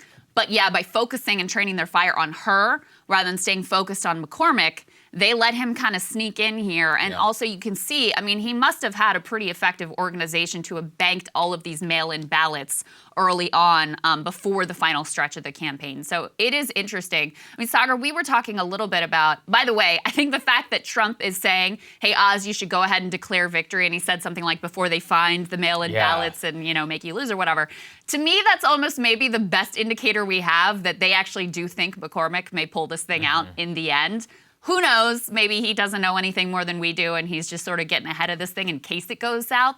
But that, to me, was maybe the best indicator that actually the hedge fund ghoul McCormick may end up on top. And then we were talking, I'm interested in your thoughts, Sagar, which one of these candidates, Oz or McCormick, is stronger ultimately in the fall? Because you hear a lot of sort of mainstream pundits theorizing, because they had the example of Glenn Youngkin, McCormick is kind of a similar model of financial ghoul who's able to signal to the MAGA base but not go all the way in on the election conspiracies, that potentially that's a path to victory in the fall. But I personally think Oz, just because he is such a well-known and famous figure, especially among just like regular people, I think he could have a lot of crossover appeal and be very difficult to defeat in the fall. That's a very conventional take. You know, I completely agree with you, which is that there seems to be like a lunacy here in Washington, which is that the boring hedge fund guy is going to be run better in the state of Pennsylvania. Yeah. I mean, here's the thing. David McCormick worked for Ray Dalio and ran the hedge funds which pioneered shipping jobs over to China. And Fetterman knows how to make that Pennsylvania. Case too, by the way. And we'll be running against a guy from Steel Country, Pennsylvania. Yeah. You tell me whether that guy's going to do better or is the guy who is one of the most famous people in America who also has massive crossover appeal, especially with the suburban women in the mainline Pennsylvania area, which are disproportionately Democratic now. You tell me. You know, we were also talking about this during the primary. Oz did not beclown himself. He'd had no major Kathy Barnett type interview. Yeah. Obviously, he sucked up to Trump, but I mean, who didn't? At the end of the day, he is actually an extraordinarily good communicator. You know, his major issues were like COVID, talking about inflation, all of the stuff that he stuck to, very centrist, high level of appeal. Now, look, personally, I think both McCormick or Oz is going to beat Fetterman simply because of the national environment. All politics is national. Candidate quality matters, but relatively on the margins, and I don't think that margin can be overcome. But I do think that Dr. Oz is a safer bet. And I think ultimately what sunk him in this primary is really the demands of the MAGA base in order to have higher standards than they have for Donald Trump. Right. That's the part I don't understand. They're like, Oz used to be pro-choice, so is Trump. Oz is pro-gay, so is Trump. Oz used to be a liberal and hang out with Barack Obama. Trump literally donated to Hillary Clinton and was friends with the Clintons. What, at their wedding? At the wedding. I mean, this is what drives me insane. I don't understand. Yeah. I'm like, look, from a purely strategic perspective, do you want a legitimate A-list celebrity, one of the most famous people in America, or do you want David McCormick, who obviously was also liberal in the Goldman Sachs like sense and is now fake inventing himself as some Harley which writing. Nobody ever buys. Both of these guys are rich carpetbaggers. Actually, Oz is worth $400 million, and he's probably the poorer man in that race. Almost definitely. You know, you make a good point about the Pennsylvania electorate versus the Virginia electorate. Virginia is the electoral map of Virginia is completely dominated by Northern Virginia. So Fairfax, Loudoun County, Prince William County. This is like the whole ballgame in terms of Virginia politics at this point. So yeah, for those people, Glenn Youngkin apparently perfect candidate. Was a good fit and a good candidate. Pennsylvania has a very different electorate. It is much more of a blue-collar state at this point. And, you know, I agree with you that, listen, it's still, Democrats have really tall hill to climb. And so you would still say probably advantage Republicans in the fall. Right now, the state is rated by most ratings like as a toss-up right now. But you do have to say Fetterman is probably the best candidate the Democrats could possibly put up. And we'll get more into him in a moment. But he does come from steel country. He was a mayor of a steel town. He still has that everyman. Shows up in, you know, his basketball shorts everywhere he goes, and not as some like fake McCormick, like I'm the country guy now. Like this is genuinely, you can tell it's very legit in who he is and who he's always been. He's also very well known in the state and very well liked. So I do think Democrats have put up the most formidable candidate that they could in the state in a landscape that continues to be very difficult. If it's Oz that he's up against, I think that's almost impossible to overcome without some major issue from Oz. If it's McCormick, I think he's got a shot. I think it's certainly true. I think Fetterman has a shot regardless. I just, like when I say probably, I'm talking, you know, percentage-wise, like 60% national wins or so. So that's generally where it's at. Let's throw this final one up there, the New York Times tear sheet, which is that the primaries really do show the limits and the depths of Trump's power over the GOP base. And I would really put it this way. I've talked a lot about the concept of variance on the show, which is that the Trumpiness of the Republican Party means that in Trump-y states, a la Pennsylvania or Ohio, his endorsement is going to matter a lot. Also, his endorsement in a state like Georgia, which is not Trumpy, could also either have a negative effect or, in the case of Brian Kemp, be very embarrassing, hence why he lost the state of Georgia in the first place in the presidential election. So the Trump takeover of the Republican Party doesn't mean that he is powerful in the entire Republican Party across the entire country. Yeah. He's very, very, very powerful and influential in Trump country, but in places that are more on the margins, traditional Romney-style Republicans. Actually, the Deep South is a good example. Those places are going to have independent power centers and more, I wouldn't say forward-thinking, but just more independent-minded GOP voters than the people who really, really, really love Trump in the industrial Midwest or in a West Virginia, Appalachia type place. So that's just the way to think about it, when and why the Trump endorsement matters. I think if Trump did not intervene in the Pennsylvania race, first of all, I don't think Oz would have had any chance. No chance. Because there was clearly a lot of skepticism of him with the Republican base. And his unfavorable rating continued to be quite high among the Republican base throughout the primary. Right. So I do think Trump put him in the fight, whether he's able to prevail or not. Probably if Trump doesn't intervene, you could see a world where Kathy Barnett then is the one who's able to take the thing by storm. I think he really kind of killed her campaign in the final weeks by coming out and, directly saying, because she was really relying on being like, I am the Trump candidate. Right. And she definitely had the credibility. And you can see the way that her partner in crime, Mastriano, not only won, but easily won on the governor's side of the map. And that really didn't owe to Trump, because Trump got in after Mastriano had already surged and the writing was already on the wall there. So I do think, listen, his endorsement is still extremely consequential. Georgia may be a special situation, especially because you have an incumbent there in Brian Kemp, who apparently people more or less like, at least on the Republican side. So that makes it more difficult. They're not just evaluating what Trump says about this candidate. I think in these open seats, where you have a variety of candidates that are somewhat unknown, I think that's where he has a huge, huge impact. Biden's endorsement apparently means literally nothing.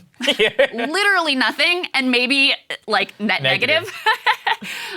Let's go ahead and put the big headlines here from the Democratic side. You've got Fetterman, who easily won from his hospital bed, won every single county in the state. He will be the Democrats' Senate nominee. And then you have Josh Shapiro, on the gubernatorial side in Pennsylvania. That's going to be a very closely watched race. Now, both of these candidates have won statewide before, so I think that matters. They're both relatively well known by Pennsylvania voters and relatively popular. I actually didn't know much about Josh Shapiro. So I was talking to Sirota about him, who apparently has known him for a very long time. And he's more impressive than I expected. So he was the one you guys might remember when he was AG of the state. He did the big report digging into the abuses within the Catholic Church.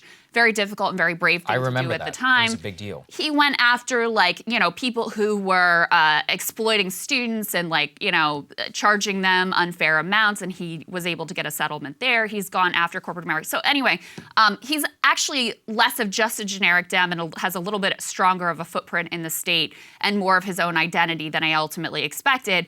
And he also has gotten crosswise with Larry Krasner, who's the Philly DA, who's been very aggressive in terms of criminal justice reform. And Shapiro has been on the sort of more moderate side of that divide, which could also bode well for him in the state. So both of them ultimately easily win. Let's go ahead and put this next piece up on the screen of part of the reason why I do think Fetterman is a formidable candidate, even as I continue to say, the wins are very much against Democrats in all of these races in all of these states. They describe here Fetterman's plan to win Pennsylvania, taking his populist message to Trump country. And he says, they say in this article, Fetterman is as idiosyncratic in substance as he is in style. In his campaign, he has stressed bread and butter issues. He supports $15 minimum wage, is firmly pro-union, sells T-shirts in favor of legalizing marijuana, endorsed Bernie in his 2016 campaign, opposes COVID-19 mask mandates. He criticized Philly for briefly reimposing one last month, and broke with Biden on immigration, saying the Trump-era Title 42 policy should remain. Wow, so I didn't even know that. That's big. Yeah, so whatever you think of those policies, I think it's a very appealing package in terms of a swing state and how Pennsylvania is culturally positioned. And again, Fetterman has a lot of credibility in just, how he came up, how he connects in steel country, his everyman sort of working class persona. So again, I think it's tough, regardless of whether McCormick or Oz ends up as the Republican nominee. But I do think Democrats have put their best possible candidate in the race. I also have to say here, Sagar. Yeah. Connor Lamb, Congressman, yes. About to be former Congressman, former Connor Lamb. Congressman almost. He is the vanquished candidate here. And to me, that is very sweet because this guy, he was held up by the Democratic establishment. He's like this blue dog, totally corporate type. He was held up as like, oh, this is the next big thing. He got every mainstream endorsement, not even only nationally, but in the state. I saw someone tweet out the list of Connor Lamb's endorsements versus like the 8 people on the list of Fetterman's endorsements. And this guy didn't just lose, he got crushed. Yes. Like, it was not close. And he lost to a man who was literally in a hospital bed. Yeah. Getting like a pacemaker put in. Yeah. On the day of the election. So, it was a big rebuke, and not just in this one, but I'll go through a couple of others, of the establishment, sort of Joe Manchin wing of the Democratic Party. And in fact, voters told New York Times and other outlets that they saw Connor Lamb as, quote, just another Joe Manchin. And so the fact that you have Manchin as this completely villainized figure in the Democratic Party now has made it so that people have a very visceral sense of what it means to be a centrist, and they're not impressed with it. And I think that's a theme that comes up a couple of times. So he got endorsed by Manchin. He was bragging about it. It turned out that was the thing that Democratic base voters wanted nothing to do with another Joe Manchin. That's very interesting, actually. Yeah. It doesn't bode well for like a Kirsten Sinema or any of that whenever election time comes in terms of the primary itself. Yeah, definitely. So I guess my real question, look, with Fetterman, who knows? I'm not saying the guy doesn't hold positions, but I've also said here, he does not seem capable of opening his mouth without saying LGBTQ. And we'll see. I mean, look, he's going to get hammered. And whoever McCormick or these people, they have a lot of money, both him and Oz. They're going to blanket the state and try to paint him as another woke Democrat. Will it work? I mean, I don't think he does himself a lot of favors in terms of his primary campaign, especially in the latter times, because the guy was very clearly going to win. And if I was him, I would not have been going down that direction. I don't know. And this is also people I've spoken to who actually live in Pennsylvania. They all raise the same concern. They're like, I don't know. He seems like he might be too culturally far left. So like I said, Steel Country, no question that's where his roots. But the more that he's gone statewide and more national appeal, he's become a lot more woke in his overall orientation. So this will be a big test also of populist economics versus a cultural message. I personally don't think it's going to work. And like I said, national environment, so this is the thing about wokeness too. If Biden were popular by 10 points, it wouldn't matter either, in terms of the candidate. So like he still could win. Yeah.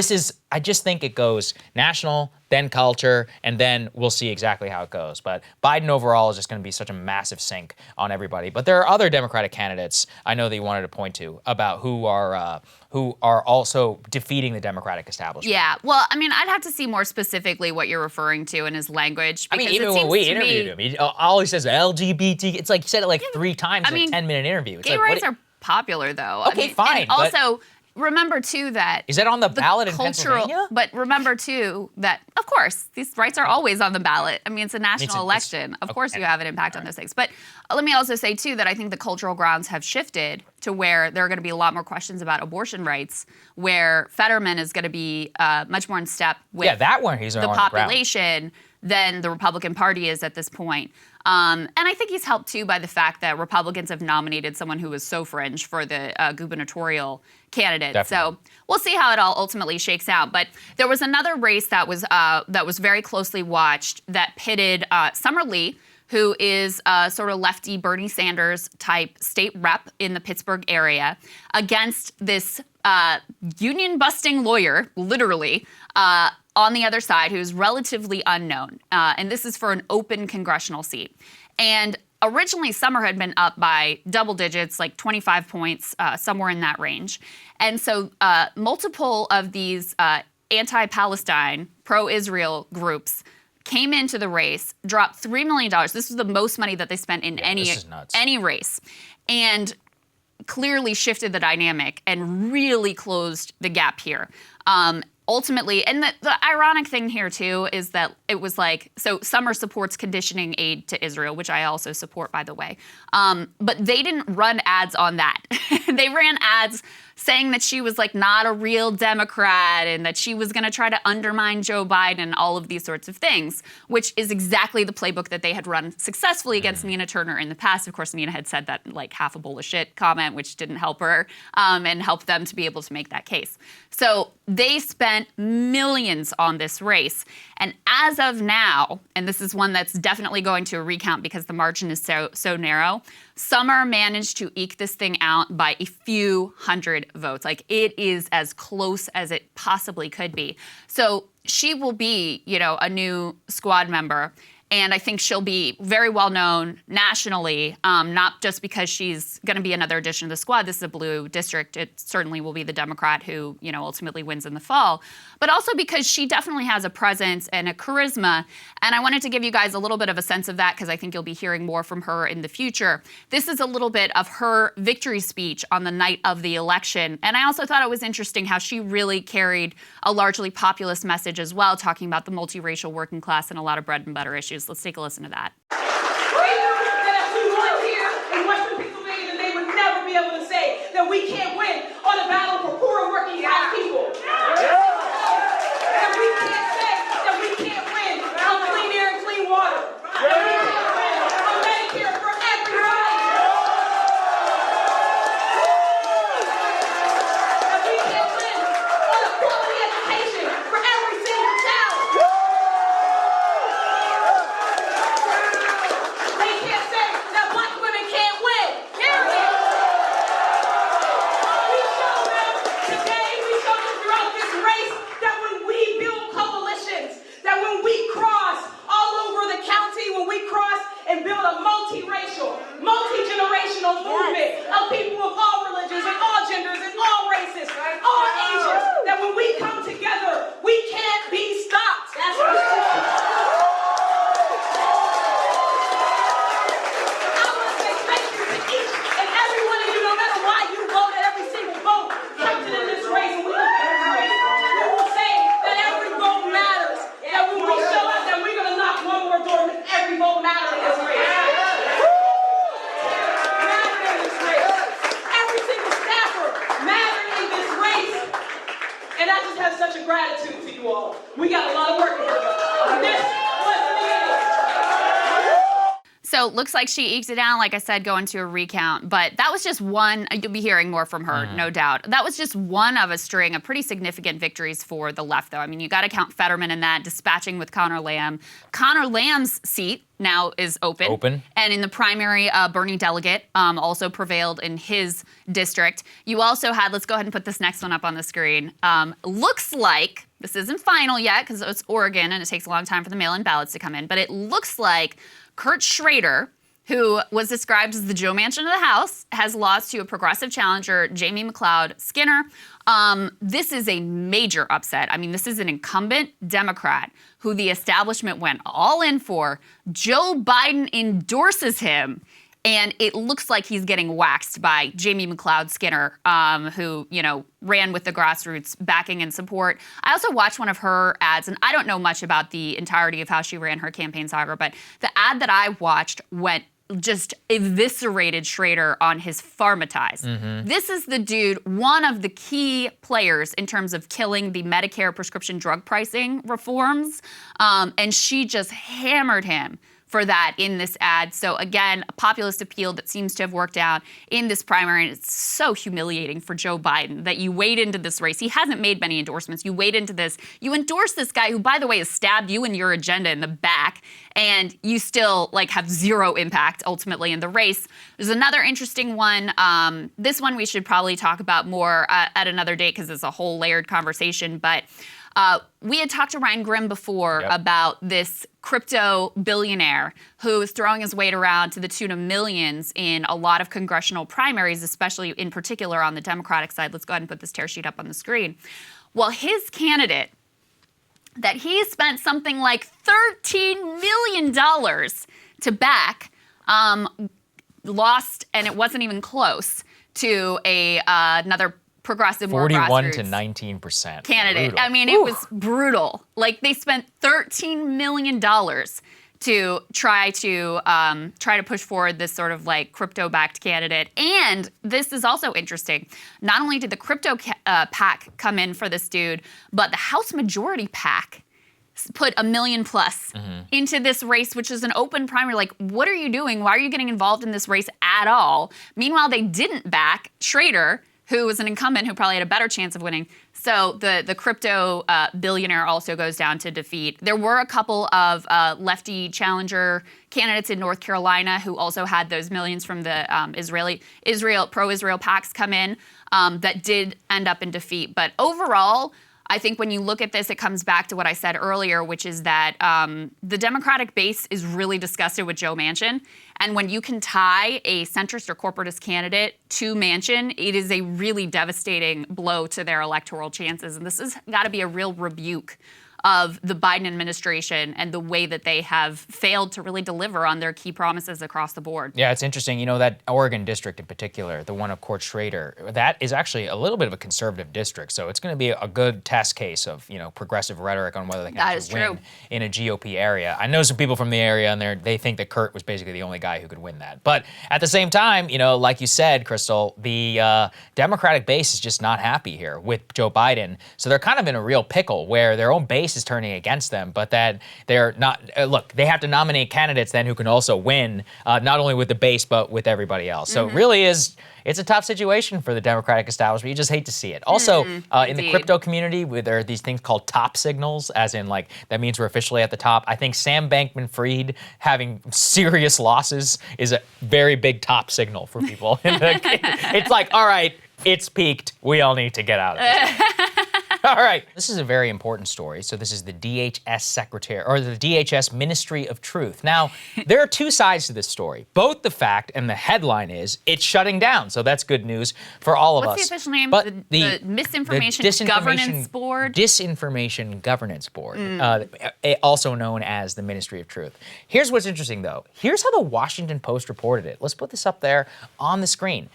Taylor Lorenz, of course, is the one who got the scoop. She says how the Biden administration let right-wing attacks derail its disinformation efforts. A quote-unquote pause of the DHS newly created board comes after its head, Nina Jankowicz, was the victim of coordinated online attacks as the administration struggled to respond.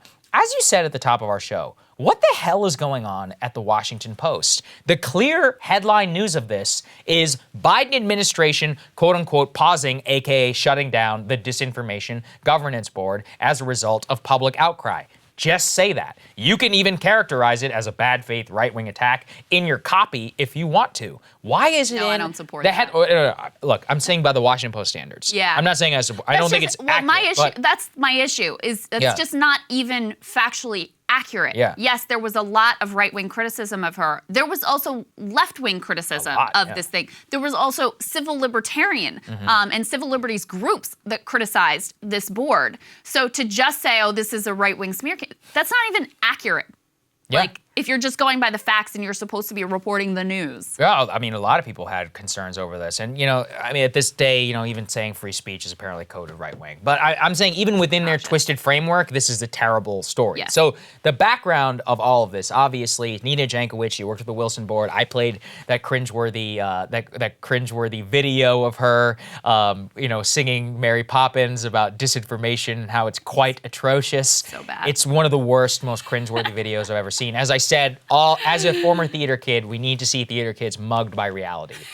So she is somebody who needs to have that happen to her. I think And it finally has. So Nina, please quit the Moaning Myrtle Band and Harry Potter fan fiction. Quit doing the Mary Poppins TikToks. Grow up a little bit. Now, exactly what happened here is that the Washington Post, though, is reporting that this is a result of the Biden administration folding to these quote-unquote right-wing attacks. And what I love is that they actually quote a group within this, Crystal, who characterizes this as a right-wing attack as the group itself which funded the P-tape Steele dossier. So I'm like, you are literally quoting a group which funded and pushed official disinformation and quoting it and saying that this is a result of a right-wing attack against the so-called disinformation board. Just call this what it is. It's a censorship board. You want establishment, liberal point of views to dominate in the United States government and on technology platforms and to control the flow of information because you don't trust citizens to make up their minds. But they can't just come out right and say that, so they have to frame it as like, oh, we have all these concerns, and we've played all those videos before where she's like, it's actually liberals who are the ones who get censored. And it's like, no, as we said, it's not liberals, it's leftists, to the extent that anybody on the left gets censored whatsoever. And actually, it's mainly dissident voices, left and right, who are always the ones who are being kept out of here. So I just think it shows you very clearly that the press is on the side of the Disinformation Governance Board because they don't believe in parsing that, and they actually have an official point of view, as Taylor Lorenz does, that she wants to dominate on the internet. So there's a lot of troubling things that are happening with this, but God bless, I'm glad it's gone. There is so much to say about this article. First of all, she doesn't even mention the fact that one of the primary issues that people took with Nina Jankowicz is that she herself was a purveyor of significant misinformation, including buying into the whole like, oh, it's the Hunter laptop story is just like Russian disinformation. So that's number one. Number two, she goes to great lengths to try to convince the audience in this piece that these were coordinated attacks. And I think that language is very intentional because if it's a coordinated attack, like that sounds really nefarious. Then you start thinking about bot farms and, oh, this is some this is some underhanded, dirty trick to take down a good woman. When in reality, even what she tracks here is just there was a big account that posted something critical of the board and of Jankowicz. It struck a nerve, and people did what they do on Twitter, and they talked about it. That's not a coordinated attack. That's just how Twitter works. And if you didn't expect that you would be mocked for your, cringe Mary Poppins video, I don't know what world you're ultimately living in. You could also, there's the dishonesty of just framing this as coming from the right, which, listen, a lot of it came from the right, but it was not exclusively from the right. That also is very dishonest within this piece. And then the issue that I consistently have with Taylor Lorenz is, you know what? If you want to write this as an opinion piece, fine. I don't agree with it. Yes. You're entitled to your perspective. This is framed as a news article. It is based in zero facts. It is pure propaganda. And she tries to convince people that there was this coordinated plot which did not exist. So that is really, really disingenuous. And to the point of the pieces that she leaves out, go ahead and put this New York Post piece up on the screen, which, New York Post was actually way more honest here in their portrayal. They say that Biden puts disinfo Mary Poppins on ice, which is funny. But they actually have the honesty to point out that, among other things, she had the terrible idea of letting verified, so blue check Twitter users edit other users' tweets. Terrible idea that we're getting from this quote-unquote expert on misinformation. She repeatedly tried to spread doubt about the New York Post reporting about Hunter Biden's notorious laptop, telling the AP in October that it should be viewed as a Trump campaign product. She also pushed the since debunked claim in 2016 that then presidential candidate Donald Trump had a tie to Kremlin-linked Alpha Bank, an allegation at the center of an ongoing trial of the Clinton campaign lawyer. So all of that is fair game. All of it is fair game. I'm not a big fan of digging up everybody's old tweets and judging them for life, but when it's relevant to the job that you have been appointed to, yeah, that actually matters. And of course. The last thing I'll say about this that really irritated me about this entire conversation, not just Taylor Lorenz, but especially Taylor Lorenz, is she tries to have it both ways. She tries to say, I don't know what people were worried about. This board was no big deal. They didn't have any real authority. And also, though, frame it as this is some grave blow to the fight for truth. You can't have it both ways. Either the board was no big deal and you don't know why people cared about it, or this is a big deal, it has significant power, and so it really matters whether it happens or not. You can't have it both ways. That's a very good, actually, I didn't think about it that way, but it's very important. So it's it's either was a fake board that didn't matter, or this is a big deal that she's been taken down. And, here's the other thing, too. It's not like the Biden administration is all of that responsive to criticism. This obviously folded, not because I think of just public outcry, but I think anybody on the merits could look at this woman, what she has said, and say, yeah, this is just a bad fit. This is just not going to You're not going to be a neutral out. Actor. Exactly. We And don't, you we don't can't trust be you to be a working- neutral actor. You can't be arbitrating information for the United States government whenever you are such a clearly partisan actor. It's not just folding to politics, folding to attacks. On the merits, it was a terrible idea to have it in the first place, and it was a terrible idea in order to hire her. So it folding is a victory, and I think that anybody in the press should not want a disinformation governance board, period. So the fact that they are using and defending it, and that it's Taylor in particular that makes it somebody who's a proponent of it, just shows you their actual ideology and their agenda. I want the government to be responsive to public Yeah, criticism. I wish. They Yeah. rarely are. Right? Yeah. They actually were responsive to public criticism here, and that is a very good thing.